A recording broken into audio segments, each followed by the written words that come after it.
tonight is titled Open Discussion on Comparative Religion. We're not really going to be discussing, we're not going to be comparing religions. The goal here isn't to try to figure out, I mean, it's okay if we discuss how religions are different or how religions are the same, of course. I mean, we've got a lot of different directions that we can come at this topic. But the goal isn't to actually come to some decision on which religion is better, which religion is a little bit less than that, all the way down to which religion is the worst. That's not our idea here. I want to do two things. First, I want to talk about, is it possible to make qualitative, comparative statements about religion?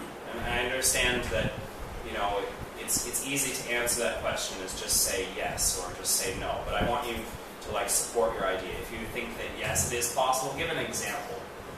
If you think it's not possible, then give your reason why. That's going to be kind of short because it's kind of simple. Either you believe it is or you don't believe it is. Or maybe you think there's some sort of gray area, and you can discuss that also. But then I want to get on to, well, okay, it's not so much that can a person make qualitative, comparative statements about religions, because we all know that you can, but is it even logical to do that? I mean, we know that religious people can compare their own religion to another person's religion, and they do that, whether that's to influence somebody from another religion, influence somebody in their own religion, or whatever.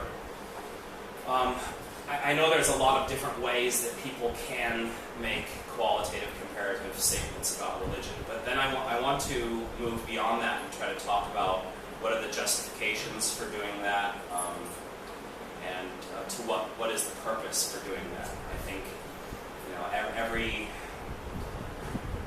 it's possible for a person to make a statement about religion in that way, using their own ethics, or using the ethics of the religion, or using philosophical ethics, or math or science to make statements about religions. But I want to find out people's opinions on whether it's actually a good thing to do or not such a good thing to do. It's very popular in the United States right now to argue about, and I'll just say it, and I'm not trying to pick on one religion or another, but a lot of people in the United States find it very easy to put down Islam, to say that Islam is the most dangerous religion in the world, Islam is the worst religion in the world. That happens very easily in the United States. And I'm not saying it doesn't happen in other countries. Of course, these kinds of things happen in every country. And in some countries, it's not Islam, it's another religion. But that seems to be the flavor of the day. So the reason I wanted to do this open discussion is because I had watched just a very small thing with Sam Harris on the Bill Maher show, making a sort of qualitative, comparative statement about religion, saying that Islam is the most dangerous religion, and that the majority of Muslims behave this way, or something like that. Other people would disagree. And anyway, I'm kind of going to stop there, but I think it's important to look at the different languages that we use when we talk about these things. I think a religious person is going to use the language of their religion to compare religions. A philosopher might use the language of philosophy to compare religions or to compare anything. But this guy, Sam Harris, Sam Harris is an atheist.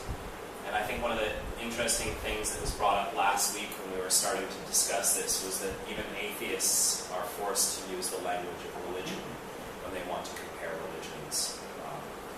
Okay, anyway, let's go from there.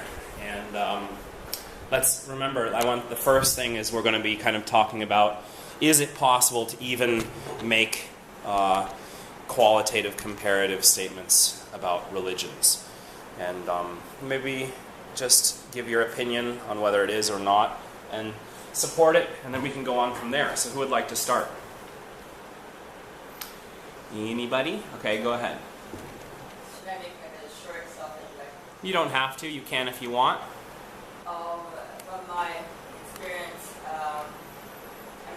Christian, but I have Christian friends, so I've been to church before. And there's this church in Kaohsiung, I think it's called Bread of Life, and they have a live band. So what motivated me to go, like, mainly is because of the music.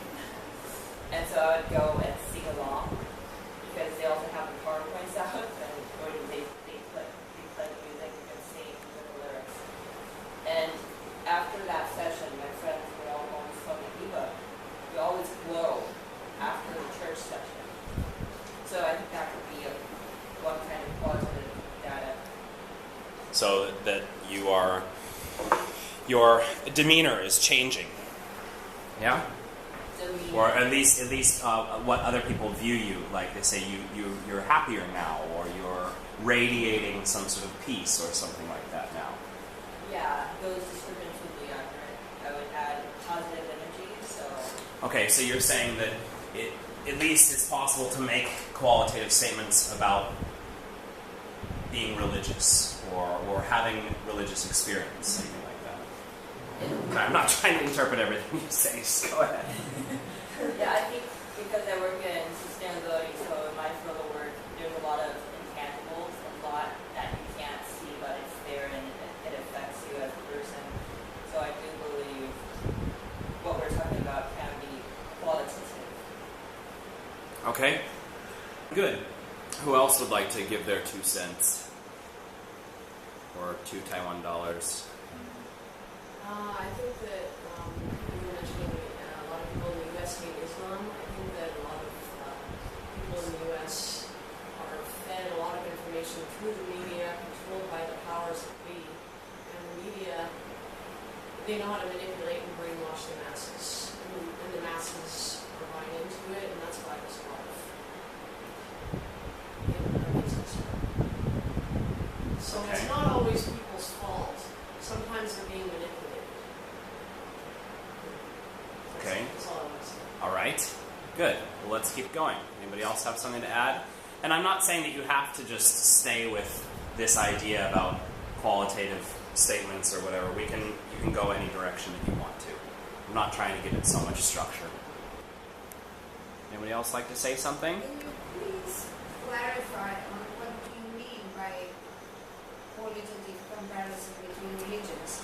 Do you just take the ethical or that part of the religion, because religion is not just ethics? No, you're right. You're right. At this point, I'm not really trying to put the ethics into it. I want that to come later. But we can talk about it now. No, I'm trying to be very general. I want, like, maybe it was silly. Maybe it was silly last week to even, like, try to come up with that. But, like, okay, we know it's possible to make quantitative statements easily. This country has more Muslims than this country, or there are more Catholic churches in this country. Those are quantitative statements. But a qualitative statement seems to me more like an opinion, like better or worse, or more dangerous, less dangerous, or more peaceful, less peaceful, something like that. So I don't want to have to pigeonhole us specifically to the language of philosophy right now.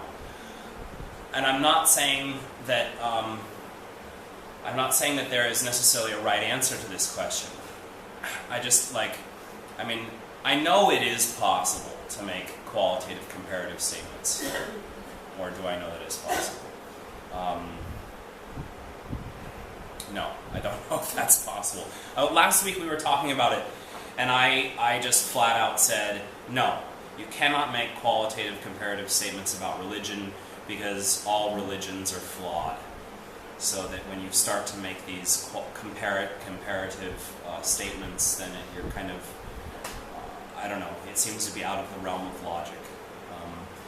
But on the other hand, other people said, yes, you can make these qualitative comparative statements. And I'm curious maybe to find out what those are. Maybe that my question is too strange. No, I don't think it's strange. It's just that you're going against what the majority of the world would believe in. Many people live on their religion. So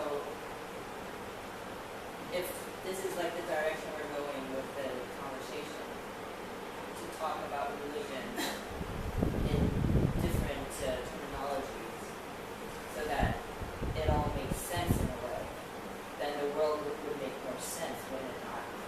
Right, and I think that's a good point. That is what I want to do. I want to talk about how do we discuss religion. Like I said, a religious person is going to use the language of religion. A philosopher might use a person who, has a philosophic mind. They might use the language of philosophy. And specifically, like I said, this comes from this argument between an atheist who is really into comparative religion and other people as well. Go ahead. Then you can make qualitative statements within a religion. Like, for example, you can say, like, this person is more religious than this person. They belong to the religion, but one is more devoted. So that's a qualitative statement. Or you can say this group of people are fundamentalists or fanatics in their religion. Like orthodox or moderate. not. Sorry? Like orthodox or not. Yeah, I'm talking within a religion. Like, we have fundamental part. I don't want to make examples now to mention religions, but let's say some groups are more fundamental or more fanatic, some groups are more moderate, and so maybe this way we can make qualitative statements. Yeah, go ahead. I think your statement about orthodox or fundamentalism would be really interesting to hear. I just want to make a qualitative statement behind this. Whenever I go to a place of worship, whether it's a temple or a mosque or a church or whatever, a hut, there's a sense of awe that comes about this awesomeness. And maybe because that's the cause of being agnostic, I'm not sure, but there is that sense of power that comes from that place of worship, whatever religion it is. Okay. Anybody else like to add something? Do you anyhow compare that sense of awesomeness? Well, Like awesomeness, this, I how can you get out of that subjective feeling about, like, or you're just speaking from your own personal perspective that maybe a mosque will give you like stronger feeling or a temple will give you well, it's not a spectrum, it's not a dichotomy, it's just a sense of awe.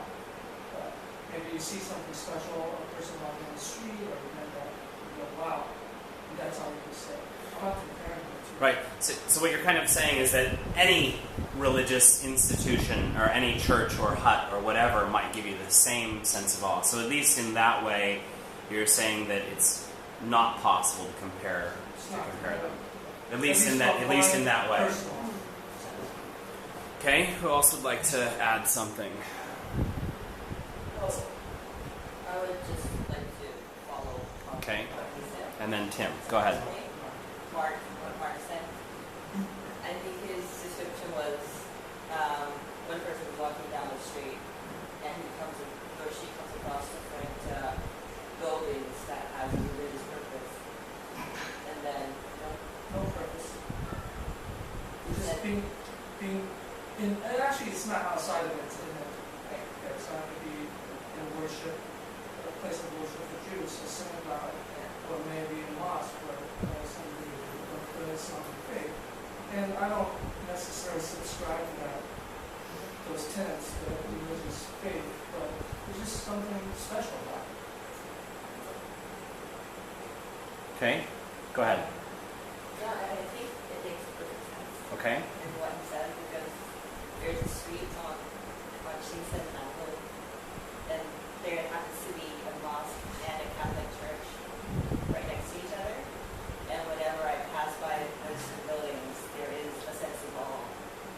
Yeah, but this is from a pedestrian's point of view, and I think what we will also be talking about will be a personal upbringing, right? Because that will be incorporated into the second you are born into a religious family, and how that affects you as a person.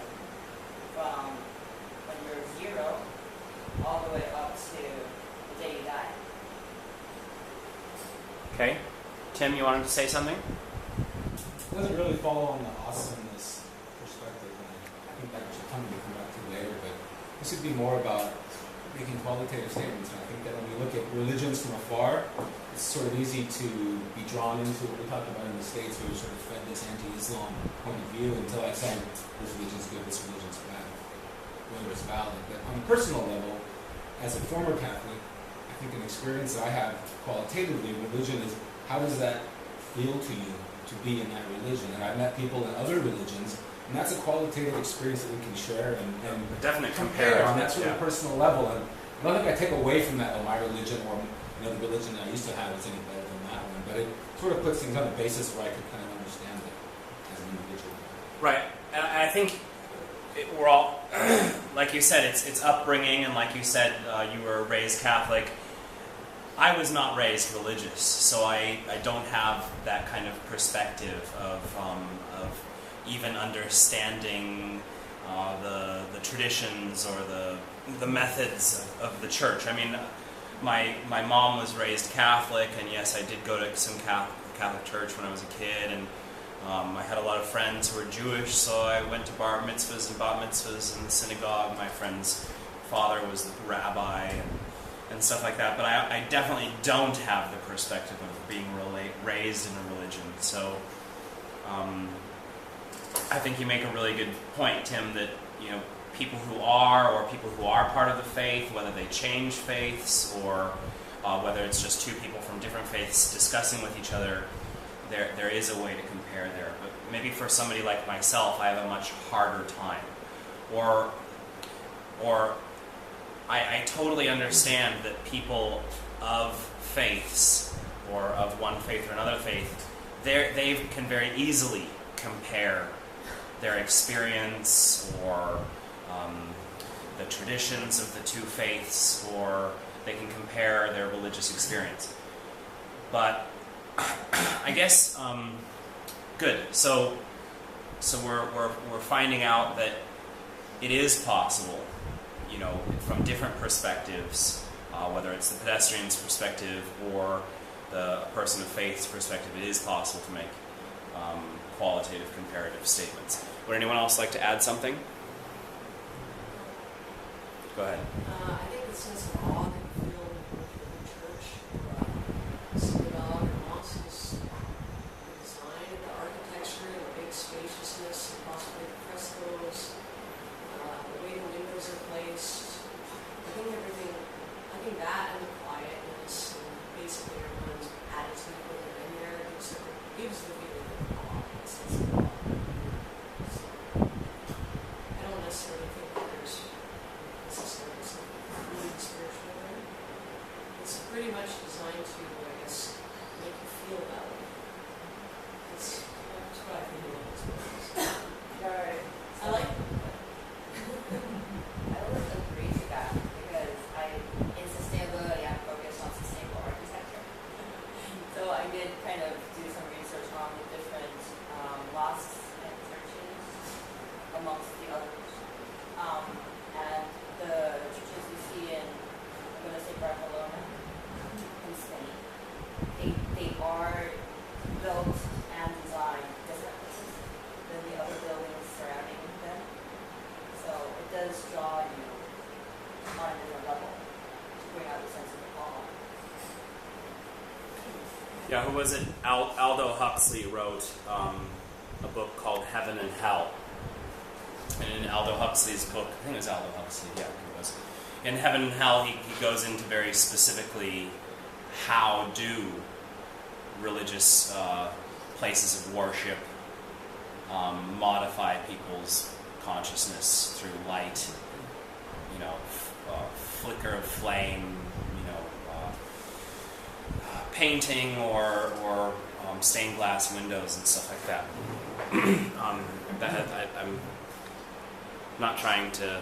I'm sort of getting off topic. I just wanted to throw that in. Okay, I would say something. Even though when you asked me last week, when you asked the same question, my answer was like, yes, you can make it, but I still stick on that opinion. But like now listening to all of you, I get the feeling that you can only make qualitative statements subjectively, not objectively. So you can't.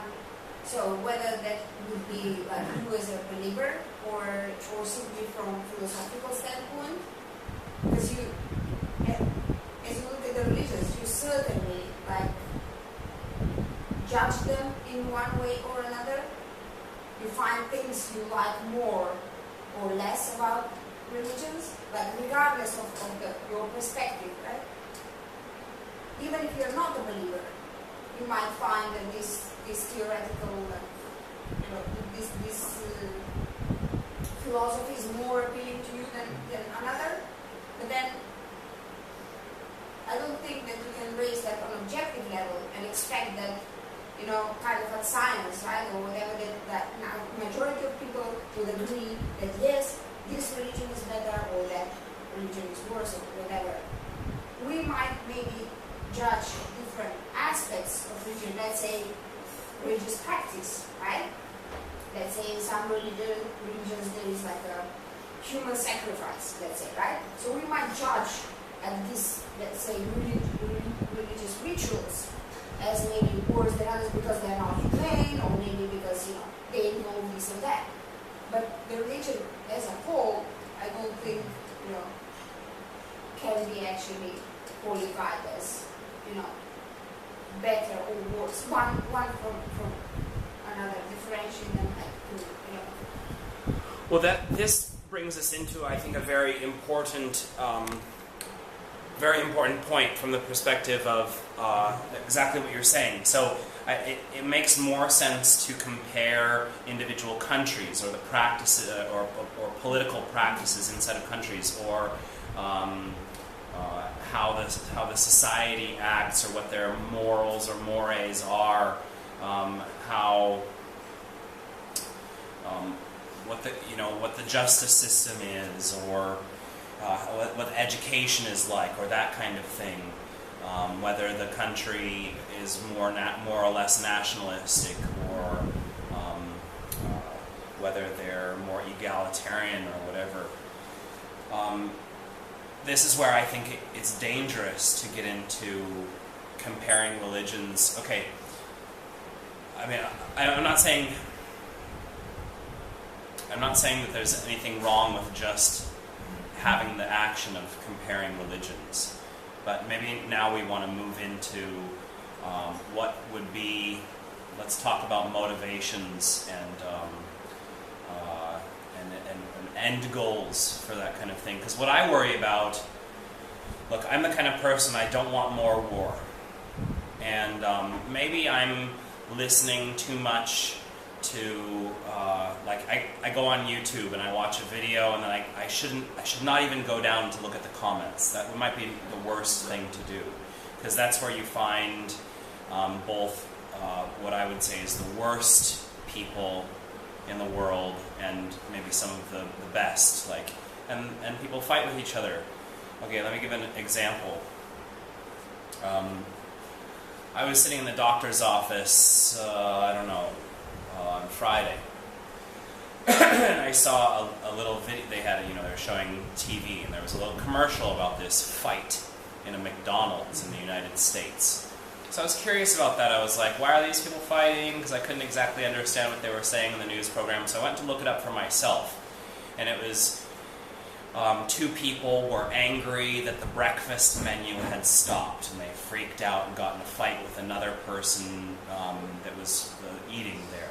There was a person who was eating there who was like, just order something else from the menu, and they're like, no, we need our breakfast sandwich, and they freaked out. Now, everyone in this video happened to be African American, because it was in a predominantly African American area. The comments were pretty horrid. Like, we should send them all back to Africa. Look at what the apes are doing. All of this kind of stuff. And I understand that a lot of this is just trolling. I understand that a lot of this is either to provoke reaction or is not very well thought out. But anyway, I can't remember what my point was. I found myself forget about that for a second. But when I originally watched an interview of Sam Harris from this guy Uyghur, whatever,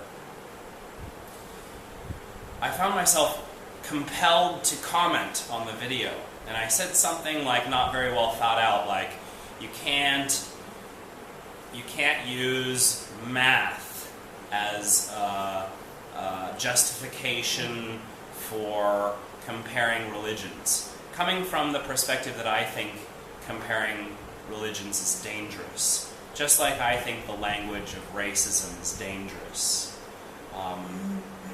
So, big circle around. I want to talk about what are the justifications for people who make these statements and defend others who make those statements. Okay, and an example would be like